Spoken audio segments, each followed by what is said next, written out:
The town of Harrowhaven erupted with music and celebration, shining brightly in the night with every colour light their spellcasters could conjure. Landing within the square, towering over the crumbling statues of the town's founders, was a dragon with gleaming silver scales and frosty blue eyes. The silver dragon Ascalcer had returned, and the goblin warband would never again be a threat to these people. When the celebrations had died down and the waning moon was dipping in the sky, Lady Maria Harrow ventured into the fields beyond the walls of her town. There, glistening in the dim light, was Ascalcer, seated within the tall grass. I take it you enjoyed the celebrations, then, if you're still lingering after their conclusion. It is not the celebrations that I enjoy, but knowing the people of Harrowhaven still live to celebrate. You've been this town's protector for many generations. My father used to sing to me as a child about your deeds. Why do you defend us so, without asking for anything in return? All dragons are committed to protecting their treasures, young one. Many items do I possess in my hoard from companions lost. This one simply cannot be taken with me. You see Harrowhaven as an item for your hoard? It is much more than that. It is a memory most precious. Long before your time, when even I was young, I was the target of a roaming band of frost giants up in the mountains. I knew I could not defeat them alone, so I put out a quest to a nearby town long since claimed by history. Tobias Harrow, a human wizard, and his band came to aid. Together with these adventurers calling themselves the Embers, we defeated the frost giants. Over the years, Tobias would magically message me for aid when the situation was most dire, and I would always come. We formed a close friendship, he and I. I've always found it fascinating to listen to the little folk, especially those short-lived like your kind. Your desire to get things done quickly and efficiency is inspiring. Without such motivation, I'd do what many of my kind tend to. I'd spend decades or even centuries deciding on a course of action rather than simply acting. I know Tobias is my ancestor, but I'll admit learning about him feels more like learning of an ancient historical figure rather than a family member. To me, it does not feel so long ago. I've aided your entire bloodline since Tobias.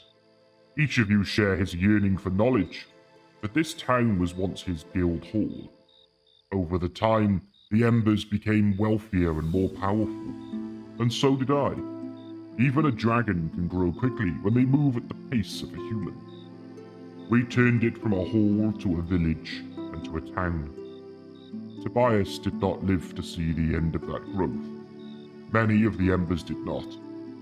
There was a half-elf paladin amongst them that stood with me in the end, in this very spot, reminiscing about the adventures we had. But it was always Tobias who interested me the most. And so, before his passing, he left me his greatest treasure.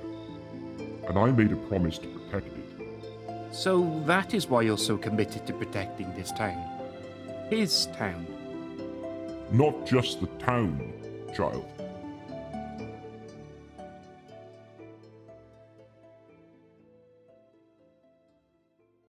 Hello again everybody, it's Brass, and we're back with another Brass Bestiary video. Or Bestiary, however you want to pronounce it. And this time, we're talking about silver dragons. Now, I'm going to let you in on a little bit of a secret. You're not allowed to tell anybody this, okay? Right, this is controversial and it's highly secretive. I might actually prefer silver dragons to brass dragons. Oh, I know. Can you believe it? Now I'm going to go over exactly why I might prefer silver dragons to brass dragons and why they're one of my favourite dragons. Possibly my... are they my favourite? Ooh, I don't know, boys. Oh, that's a difficult... Ooh, what did I put as the top of my my dragon tier list video? I can't remember. Either way, let's get into it. Silver dragons are the most loyal and honourable of the metallic dragons. They actively defend the innocent, even if they don't always actively hunt down evil. They're more like guardians rather than hunters. They believe in freedom and free will as long as you're not harming others. and they will root out evil that is causing harm to others, but will usually not interfere if no harm is being caused. So, for example, they're unlikely to want to kill an evil person that hasn't yet harmed anybody else.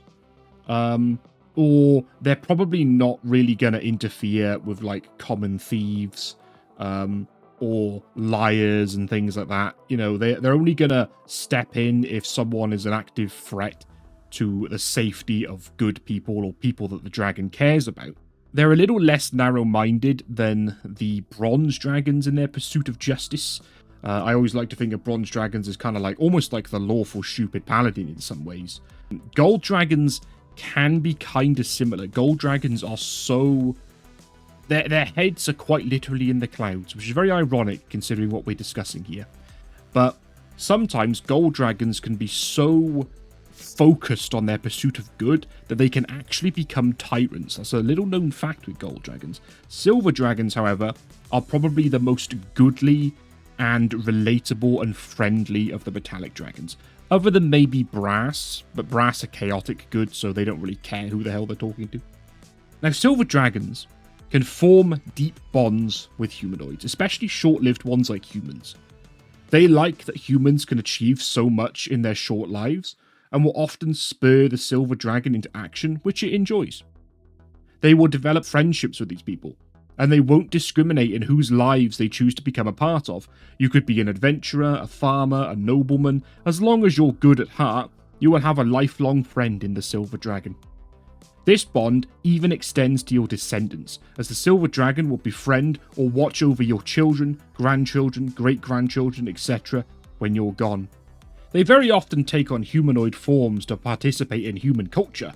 They'll walk around basically LARPing as a human. They love big feasts and celebrations and festivals. They love attending weddings, especially if the ones getting married are humans that they are close to. They also get married themselves, in a sense. They're one of the few dragons that will form lifelong partnerships with their mates. In many ways, the silver dragons are the most human of all the dragons. Now let's talk about their battle tactics. In terms of how they fight, they are quite large and powerful dragons, often mistaken for red dragons when viewed from below.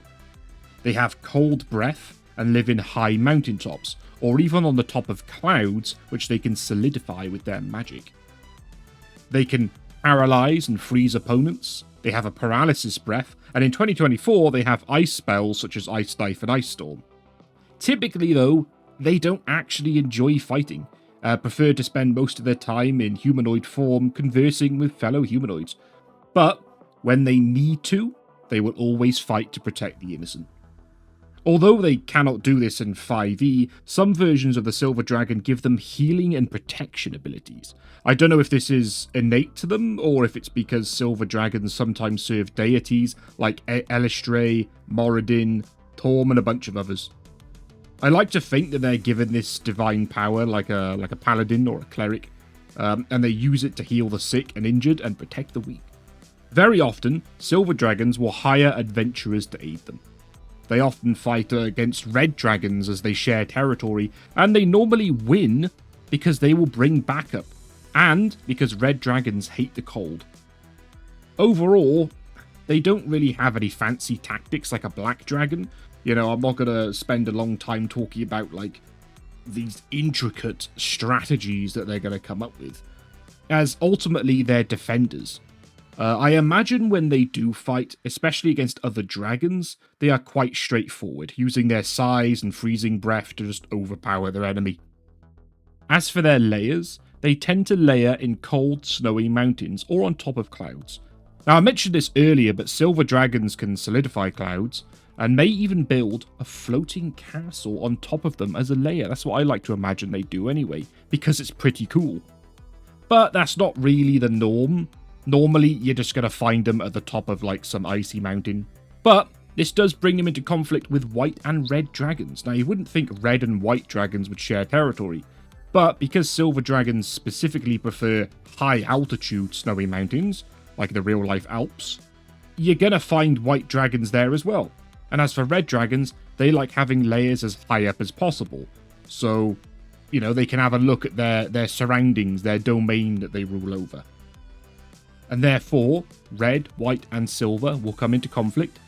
Now, as mentioned before, silver dragons and red dragons, they get into fights a lot, and the silver dragon typically comes prepared and wins.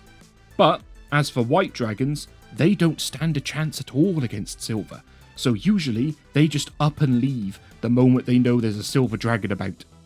As for the Hoards, they're not particularly remarkable or different to any other dragons. They'll still have a massive pile of coins they can sleep on, and I think they prefer silver and platinum coins because it looks like them, to like gold and silver. I mean gold and copper, what am I on about? But they do like to have treasures created by humanoids or humans, especially ones that they were close to. Like this could be the artwork that some old human friend created, or a weapon they forged, or a book they wrote. These items might not even be valuable to the average looter that might come in and try and steal from the Horde, which is probably a good thing because it means these items aren't going to get nicked. They're kind of like your first car, where it's just this rusty old piece of shit. And you drive into a car park and you know no one's going to try and rob that car because it looks awful, but to you it means everything. That's this, essentially. They're very sentimental creatures, silver dragons. Now, as for their minions and allies, well, okay. The black dragon, when we talked about that, had extensive networks of minions. You got your 1T, you've got undead, you've got lizard folk, you got slimes, you got everything. So what's a silver dragon gonna have? Well, the answer is not a lot. Silver dragons aren't really the minion-having type of dragon. Like most metallics, to be honest. Like, none of them really have a load of minions. Gold dragons might, but I don't know. Now, there isn't really any such thing as an ice elemental in the official 5e monster manual, surprisingly. There's a water elemental, but not ice. But there are many stat blocks for ice elementals out there, like there's the Tome of Beasts version, I believe, which could be perfectly fine. So use those. Some yetis that might share the mountain with the dragon and don't bother it could be another one. But these aren't minions, they're just sort of inhabitants of the mountainside. Now, golems are always a good option for any dragon, right? As I've mentioned in previous videos, golems are like the best minion because they make sense for practically any BBEG or any powerful legendary creature you give them. Because who doesn't want a golem to guard their treasures, you know? You could just have a stone golem or two that were created by one of the silver dragon's old friends who's long since passed. That's a good little story, good little bit of world building and lore there. Maybe the silver dragon was friends with a wizard or a stonemason or someone like that carved these sculptures and gave them life. Fizban's Treasury of Dragons, I couldn't remember the bloody name then. Fizban's Treasury of Dragons introduced the Metallic Peacekeeper, which could be an option, but they basically be cannon fodder. These things are weak. They're CR4, they kind of suck, they're really weird looking. Honestly, a very odd addition. But, you know, this video ain't about them. The main allies a silver dragon will have are adventurers. As part of their whole identity is forming friendship, I'd imagine if the dragon's lair was under threat, they could call upon a powerful group of adventurers that they've befriended. Now, depending on the tier of play that you're at, so obviously like a young silver dragon might be able to call upon a couple of low-level adventurers, but like an adult or an ancient might have higher level ones. Now, on the topic of allies, silver dragons will actually form loose factions with one another, kind of like blue dragons do. They form this sort of coalition or family with other silver dragons, and sometimes these factions will even appear as humanoid factions, such as a knightly order where many of their members take the guise of humanoid knights or paladins. The Talons of Justice is a prime example. It's comprised of mostly silver dragon paladins of Zymor or Bahamut. Their membership is numerous, and they often operate inside human cities and towns in secrecy. They're like a good Illuminati. Now, this is one of the few times that silver dragons have actually favoured a rigid hierarchy. They have leaders, lords, knights, and a similar hierarchy to what you might find in real-life Holy Order, like the Knights Templar. Typically, silver dragons prefer freedom and choice, but this order is actually quite strict, and they've only allowed a very few select non-silver dragons into their order. This order, because it's made up of dragons that live for ages, will usually concoct plans that span decades or even centuries. They're playing the long game because they can. So a fun fact, the oath that this order follows, the Bestiary Code or however it's pronounced, was originally for those who followed the King of Justice, this gold great worm named Lareth. Now, on a side tangent, this is exactly why I ranked gold dragons lower than silver dragons in my tier list video, because who the hell calls themselves the King of Justice, right?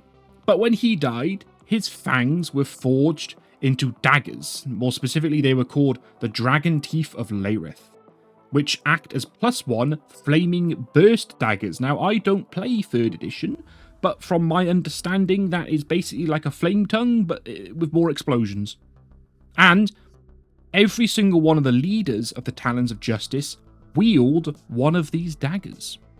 Now, with that out of the way, let's talk about the meat and potatoes, and that is how I would run these as a DM. It's actually really hard to run a metallic dragon as a DM, if you want your players to be fighting them anyway. Like, sure, you could just ignore their good alignment and have them be hostile like any other dragon. This was actually more common in older editions as far as I'm aware. But because silver dragons in particular are so friendly, they're so lovable and huggable, you're probably either running an evil campaign or your players have seriously fucked up if they're fighting one of these things. If they do end up fighting one, however, silver dragons are actually one of the deadliest dragons you can possibly fight. As mentioned before, they have a lot of freezing and paralysis abilities, and layering up in the mountains means the old tried and tested grab and fling technique will always be useful for the dragon to employ. They just grapple you and lob you off the side of the mountain. Now, their layers are going to be pretty difficult to reach anyway, as you're going to basically be climbing Mount Everest to get up there in the first place, so avalanches and rock slides are going to be a major issue. Now, their layers themselves, Fizban's Treasury of Dragons kind of portrays them as like a Mount Olympus, with like this sort of old Greek temple on top of a mountain. So maybe they're occupying some old cloud giant temple or something along those lines. And in the lair, it's supposed to be pretty easy to traverse and welcoming for friends of the dragon. You know, they're like brash dragons, they like to converse with people. But if you're an intruder, this could be one of the deadliest lairs ever because of how high up you are, right? In Fizban's, it actually depicts a bridge connecting two peaks via solidified clouds. So, you know, the silver dragon can allow you to walk across this bridge and that's all fine. But if you are intruders that the silver dragon doesn't like, it could wait for you to be walking along that bridge and just unsolidify it. And now you're falling out of the sky, right? Now, maybe you brought parachutes or something so you don't die, but it's going to be really, really difficult to actually raid this layer in the first place. Then you could also have ice walls like a white dragon might have, but silver dragons are actually more intelligent, so you can expect them to make much better use of ice walls, maybe even making a kind of like mirror maze for you to get lost and confused in, with pitfalls. If there's like a glacier up there, I don't know if you've ever seen videos of like these cracks in glaciers that go down for hundreds of feet, and if you fall in, there's basically no way you're coming out of there. Because it can control clouds and fog, it could very easily disguise pitfalls in the layer that a non-flying creature could stumble into and never be able to get out of. Now, let's say that you somehow make it through all of that and you don't get flung off the mountain or dropped through a cloud or fall through a glacier. In the boss arena itself, in other words, like the dragon's main hall, you might be ambushed by the silver dragon's adventuring buddies. I'd say the level of these adventurers would depend on the age of the dragon, like I mentioned earlier. An adult dragon might have some tier 2 adventurers, an ancient dragon might have some tier 3, You shouldn't make this group stronger than your PCs, because that's just unfair. But each time one of these guys dies, the silver dragon may become enraged. Now, you could give that a mechanical thing, maybe it gets more attack power, but less AC. But without making it too complicated, you could just have the silver dragon focus on the person that last killed one of those adventurers. Maybe starts fighting a bit more recklessly, maybe, no longer holding back, that type of thing. Now, alternatively, if you don't want to make a whole stat sheet full of adventurers, you could have a champion or two. The stat block, like the NPC one you get in the 5e monster manual. Maybe an archmage. There's also the war priest stat block from Volo's guide, which would work really well.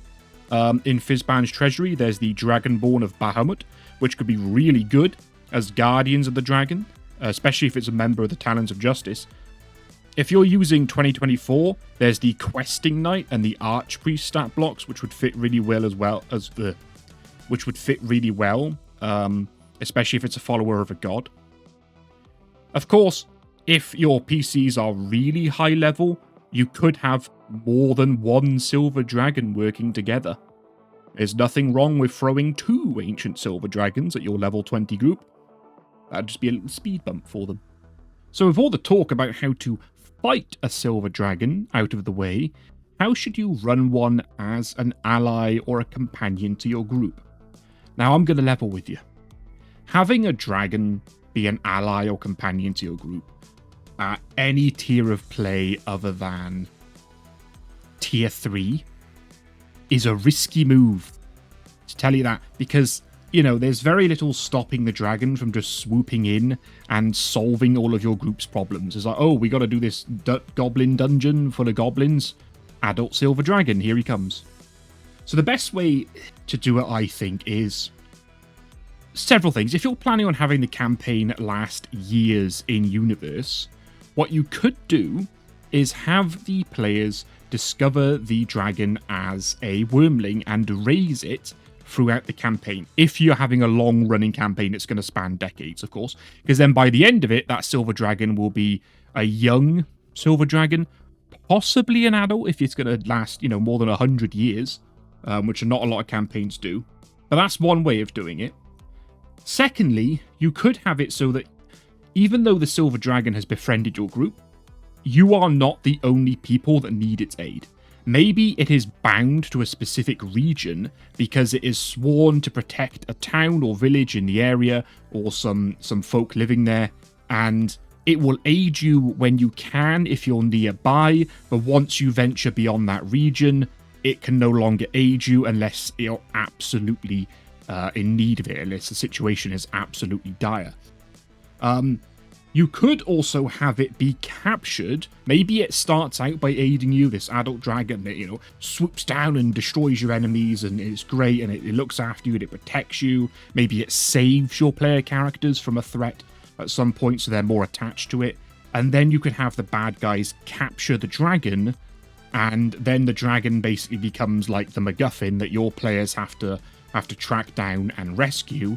And then by the time you do rescue it, maybe your player characters are high enough level to where having a silver dragon on their side isn't as much of a massive buff that's just going to carry them through every single fight. In fact, it may even be a liability if it's like an adult dragon and these guys are tier 3. I think an adult dragon has like 200 odd HP, 260 or something like that, which it sounds like a lot, but that's still low enough to where if it gets focused down by some very high level, like tier 3 monsters, it could go down in a couple of rounds, to be honest. So, you got to keep protecting it, look after it. Other than that, there's not really many good ways of having a dragon companion. It's cool, your players are going to love it, but it's very difficult to run without it stealing their thunder, if you know what I mean. Any dragon, not just silver dragons, as an ally to your group, it's risky, and there needs to be an expectation that it won't be there for every fight. Right? You don't want your players to start relying on it and go, well, why do we need to try when we got a dragon here that's going to do everything for us? That's why I think if it's a lowish level group, have a young silver dragon, and again, have it so that its aid is... It only shows up when the DM decides that it's going to show up. So it shouldn't be a Deus Ex Machina. So whenever a player character is about to die and it shows up and saves the day, you shouldn't do that.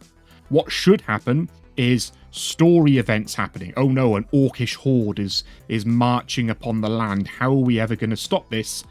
And now the Silver Dragon comes in to help you, and it evens the playing field, or something along those lines. You know, maybe your players are trying to breach a fortress, and the Silver Dragon aids them by taking out the ballistas on the walls, allowing them to get inside, but it cannot follow them because it's too big.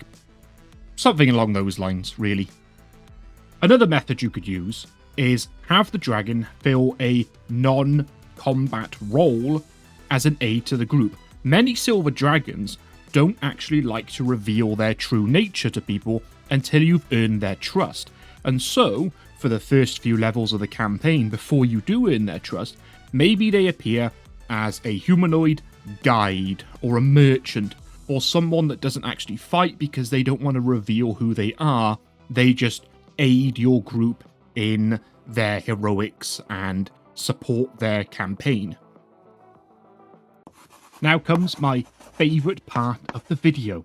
We're going to be looking at the stats of these monsters. I say monsters plural because I'm going to look at the 2014 and the 2024 stat blocks. I'm keeping the 2014 relatively brief because I mostly want to look at the 2024 stat block for the Silver Dragon, as it, by and large, does it a little bit better than the 2014. But what I will do is, at the end of this, I'm going to add a few abilities and spells that I would give to the Silver Dragon, both 2014 and 2024, to make it a more formidable foe or a more useful ally, based on its lore, of course. So HP 487, this is not too bad. It's still going to get one shot by a level 20 character. AC 22, might as well say 0. Bro, I need to do like a brass rants on AC at some point, specifically AC for monsters. Speed, it has 40 foot of run speed, 80 foot of fly, no burrow, no swim. This is high, you can work with this. It's not as good as the Black Dragon for mobility, but you can work with this. CR 23, that's higher than the Black Dragon. Its damage per round, 55 plus 57. The 55 is with the Bite Claw Claw. The 57 is assuming that it lands 3 tail attack legendary actions over the course of the fight. Or over the course of the round, should I say. So that makes it to 112 DPR. Its breath attack is a 90-foot cone with a DC 24 con save. That's very good, very high con save. 67 cold damage is a little bit low for this CR, to be honest. That is a tickle to most level 20 characters. But the 90-foot cone means that at the very least, if it takes out, if it's fighting an entire horde of enemies, then it's going to do a pretty good job. It has a secondary breath attack like most metallic dragons do, where it can paralyze you. The DC 24 Constitution save again, that is still very, very, very high. 90-foot cone again. This breath attack is what makes this dragon one of the deadliest dragons you can possibly fight. Now, I went over the Brass Dragon's Sleep Breath in my video on Brass Dragons, and I still think the Sleep Breath, if you can pull it off, is better. But this is more likely to work because the DC for this is much higher. I think the DC for the Sleep Breath is 21. This is 24. It has a +7 to Dexterity, which is, it's alright, it's not too bad. +16 to Con, very, very, very good. +9 to Wisdom is not bad, and a +13 to Charisma is also very good. +16 to Perception is phenomenal. That means it can sniff out your sneaky rogue. And a +7 to Stealth is kind of shit, but why would this thing need to stealth? It has a blind sight of 60 feet, dark vision 120 feet, passive perception 26. This thing's perceptive stats are very, very, very good. The blind sight especially is huge, because it means it can throw a fog cloud or some other obscurement spell or ability on itself and still be able to see you perfectly fine. Obviously, it's immune to cold, and like all metallic dragons 2014, it gets the change shape ability, where it can turn into a humanoid or beast of its choosing, and most silver dragons like to live their lives using its ability, to be honest. Now, what would I give 2014? Well, like any dragon, I would give it magic resistance. I do not know why dragons don't have magic resistance. It just makes them much less susceptible to cheese. And because silver dragons are capable of healing magic and protection magic, I would actually give it a Paladin's Aura of Courage or a Paladin's Aura of Protection with a 30-foot range. I will be treating the silver dragon as a level 20. and so these abilities will be buffed accordingly. I will give it Cure Wounds as well, Shield of Faith, and Heroism. So these spells, I mean, Cure Wounds on itself would be nothing, because even if you upcast that spell, it doesn't do a lot of healing. But on a player character that needs it, it's just very useful, very thematic. Shield of Faith is actually quite good. It could do that on itself and bump its AC to 24, which is almost approaching acceptable territories for tier 4 play. And Heroism, I think, works because it makes you immune to Frightened, and I think, granted, it might be a little bit redundant if you have the Aura of Courage, but if you do take the Aura of Protection instead, and then Heroism too, I think it works for the bravery and inspiring that the Silver Dragon's supposed to do. Then, in terms of spells, offensive spells anyway, obviously I give it some winter-themed spells. I would give it something like Ray of Frost, so it has a spammable ranged attack, because a lot of dragons lack those. And to be honest, Ray of Frost, it would be a level 20 Ray of Frost as well. So I can't remember how many, I think it's like 4d10, I believe level 20 Ray of Frost does, which isn't too bad. It's not a lot of damage, but it's a ranged ability. And it's got the extra crowd control where it reduces your movement by 10 feet. Then there's Fog Cloud, which again, Blind Sight plus Fog Cloud, very good synergy because it could slap a Fog Cloud on it, it lightly obscures the area, and it won't be affected by it because it has Blind Sight.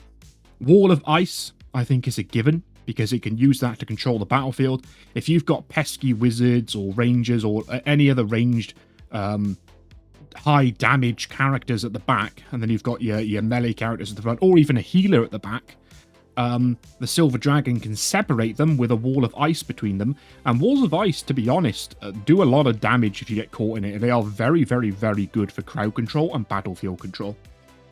And then Ice Storm, the reason I put 7th level on this is because looking at the 2024 stat block, which we'll be seeing in a minute, it already has some of these spells, and it does specifically have 7th level Ice Storm.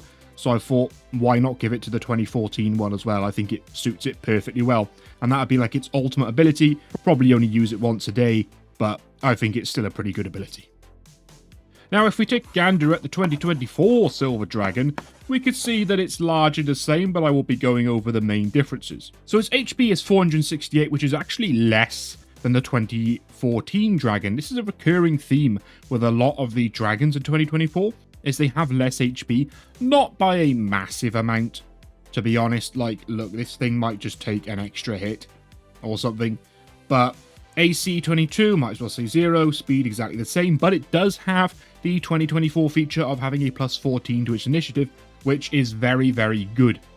CR 23, same thing. DPR, much higher. 84, it's rend rather than bite claw, because they have homogenized everything.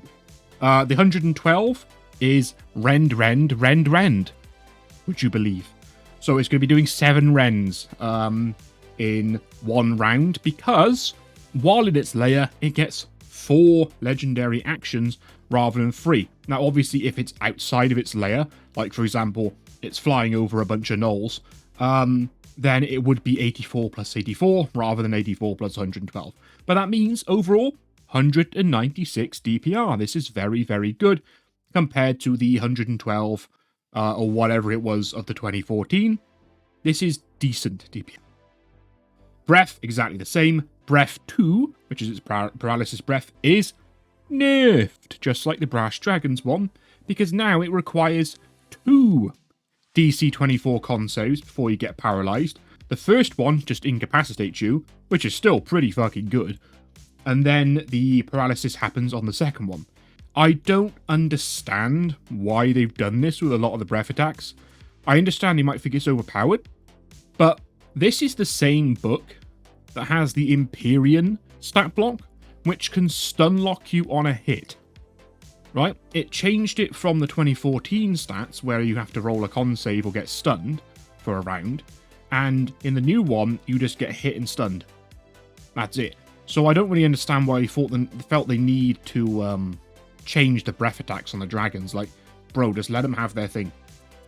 Now, just like with the Brass Dragon and the Black Dragon, and all the other dragons in 2024.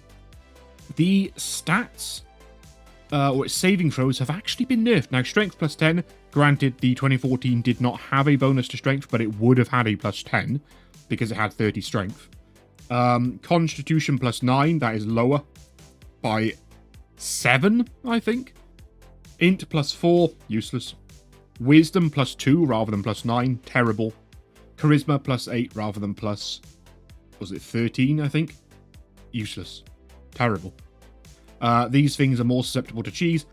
Granted, I didn't put it on this sheet, but they do get extra legendary resistances if they're in their lair, just like they get extra legendary actions too. In terms of its skills, it has a plus 11 to history, useless. Because at the end of the day, the dragon is going to know whatever the DM decides it's going to know. Plus 16 to perception, same as the 2014, plus 7 stealth, same as all the perceptions are the same, immunity is the same, but here's where it changes. So, it does have spells that it can use, unlike the 2014 one. And so there's going to be fewer things that I really need to add to this stat block. It has detect magic, useless, because the dragon's going to know what the dragon's going to know. Hold monster, very good. More paralysis abilities. Ice knife, level 2. What a joke. What an absolute joke. I get this is supposed to be like its ranged defensive option. And I get it probably does more damage. Wait, no, actually, I don't think it does. Level 2 ice knife probably does not do more damage than a high level ray of frost. Either way, though, like, it's something, it's fine, whatever. Now, shape change, just like with the Brass Dragon or all the other 2024 dragons, instead of it being an innate ability they can do whenever they want, it's a 9th level spell. It's the 9th level spell, shape change, except it's nerf, because you can only do beast and humanoid forms, you don't get the temporary hit points, but they don't require concentration doing it. Just keep it as an innate ability. I don't understand. Then you have once a day, it can do control weather. Ice Storm level 7, there it is. Teleport, very nice. Zone of Truth, I guess it's thematic. That's actually pretty good if you're going to interrogate a bad guy. So as for its legendary actions, I didn't really get into the 2014 ones because it's the same as every other dragon. Wing attack, tail attack, detect. But the 2024 has Hold Monster. It can do that as a legendary action once per round. It can do Cold Gale once per round, which is a DC 23 Constitution saving throw on a 60-foot long, 10-foot wide line. Or you take 14 cold damage, which is nothing at this level, and you get knocked back 30 feet. That is very good because you're on the side of a cliff. On the top of a mountain, should I say. Then there's also the 4 Wrens that I mentioned earlier. Now, in terms of its regional effects, I have to make a confession. I didn't properly read the regional effects of both 2014 and 2024 because they have the same one that says that with creatures within a mile of their lair do not take fall damage because they descend slowly. And this is because of winds that are buffeting them and holding them aloft and all that sort of thing. Now, you could always just have it do the grab and fling technique 2 miles from its lair, or just ignore this ability and say it only works on creatures the Silver Dragon wants it to work on. That's how I'd do it. It can do control weather as a regional effect. Now, it says it can only do it once a day in its actual spells, so I don't actually know, because this is 2024 being unclear, as it normally is, if that means it can only do it as a regional effect once a day, or if the regional effect control weather is a separate thing. I know the 2014 can control the weather once per day as if using the control weather spell, so maybe it's a once a day thing. So in terms of what I would add, magic resistance, just like 2014, I still think this thing needs some kind of defenses other than its legendary resistances to be immune to cheese. Paladin Aura of Courage or Protection. But because this thing already has spells, I thought, let's go with something different for this. Because, yes, I could give it Cure Wounds, Heroism, and all that. But you don't want to bloat the spell list of this creature. Because if you're running this as a DM, you don't want to open its spell sheet and have it look like a wizard's one, where there's just all kinds of shit all over it. Okay? you want to streamline it a little bit, give it more innate abilities, considering it's already removed the innate ability of shape change and made it a spell. So why don't we balance that out a little bit and give it the paladin ability Lay on Hands. And because it's a level 20 dragon, it would have 100 points to spend. It's using the 2024 version as well, so it counts as a bonus action rather than an action to use it. And it would have the Restoring Touch feature, which paladins get, I think, at level 14 in 2024, where it can now use 5 points of Lay on Hands to remove paralysis, stunned, frightened, deafened, charmed, and blinded. Originally, it could only use 5 points to remove the poison condition, I believe. So this just makes it a little bit more useful. And I think with the Lay on Hands with 100 points to spend as well, I think that makes it more versatile, either as an ally to your group, or if it has adventurers or champions fighting alongside it while you're fighting against it, it can bolster them and aid them through that way. That, my friends, is the Silver Dragon. It took me a very long time to make this video, I'm not gonna lie. Re-recordings and editing and all that type of thing. It's been mental. But I hope you enjoyed, and every Brass Bestiary video I do is supposed to be a long form. I'm not gonna say well edited, because let's be real, look at it.